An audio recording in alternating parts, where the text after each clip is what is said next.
بلوچستان کے شہر صحبت پور سے ہمارے گدروشیا پوائنٹ کے نمائندہ رپورٹ کے مطابق متحدہ قومی موومنٹ پاکستان کے کنوینر ڈاکٹر خالد مقبول صدیقی بھائی کی خصوصی ہدایت پر پورے ملک کی طرح بلوچستان میں بھی ڈاکٹر عمران فاروق کے لیے دعائیہ تقریب کا اہتمام کیا گیا۔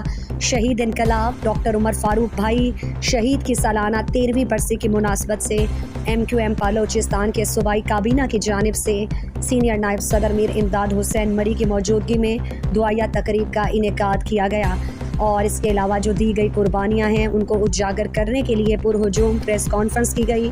دعائیہ تقریب میں شہید ڈاکٹر عمران فاروق بھائی کے درجات کی بلندی کے لیے قرآن خوانی کرائی گئی اور دعا مانگی گئی۔